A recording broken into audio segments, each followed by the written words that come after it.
Well, we're chilling out here in front of the Muse, and I think we all know who this is. What's happening, man? How you doing, man?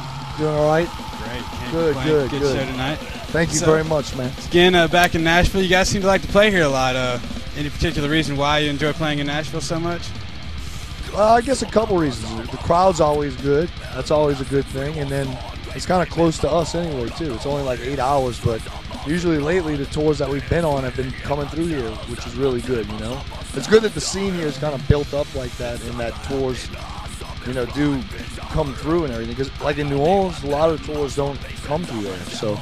Is that because they're kind of rebuilding everything? Yeah, it just never, the scene there was never really, like, I guess kind of strong enough to do that, you know? It was always kind of odd. Like, I used to do shows when I was home a bunch, and some shows I would call to try to get, they were too costly or something because the scene was really shifty and it was like up and down, so it's hard to bring tours through when you couldn't be able to pay the bands and everything. So, and it's still kind of like that. It's kind of weird too because with some of the bands that are from there, and that the scene is kind of so shifty, you know, from show to show.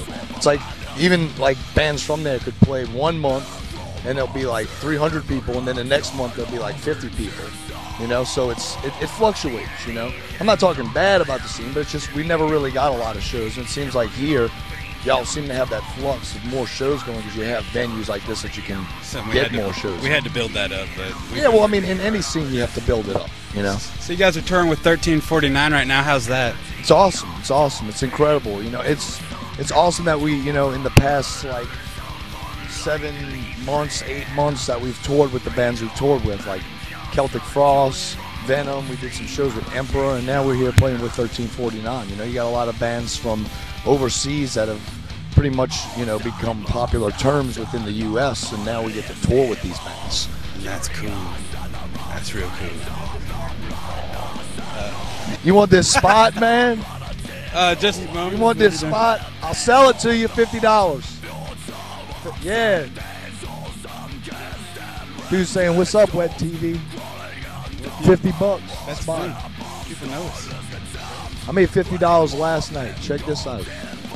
The dude in Mistium gave me 50. He bet me $50. We have a shovel in our trailer because, you know, every now and then we get in areas where there's snow, and you got to shovel the snow to get into the venue. I'm serious. I'm not joking on this.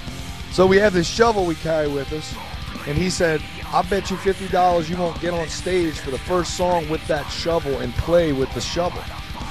And I did. I wielded the shovel through the whole first song last night. That must have been awesome. It was crazy. I'm sure somebody might have got a little clip of it Plus, somewhere. I mean, but $50, that gets you food and... Yeah, that'll get you some snacks for about 4 or 5 days on the road, man.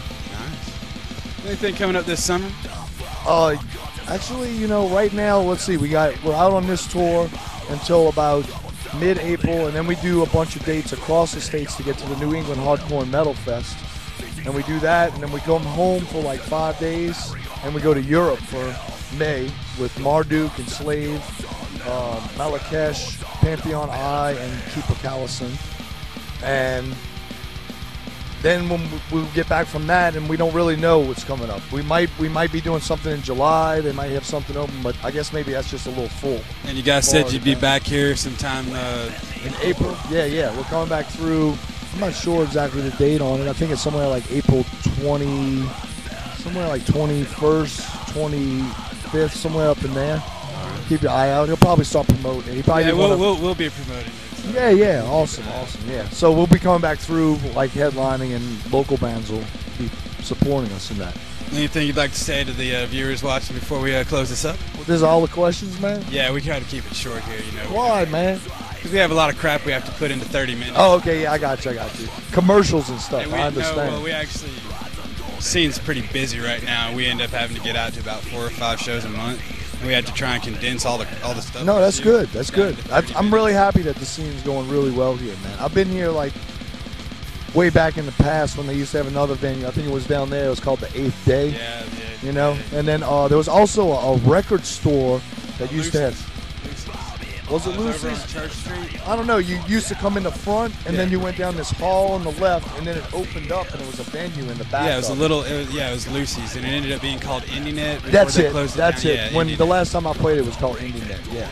So there was a lot of cool places back in the day, but it's awesome to see the scene here like it is now. You know, because it was never really that dominant back then, but you could see the growth of it and the different places that kind of opened up and moved around. All right. Well, it's been good talking to you, man. We look forward to seeing you again. Definitely. See you all in All right. April again. We'll be back.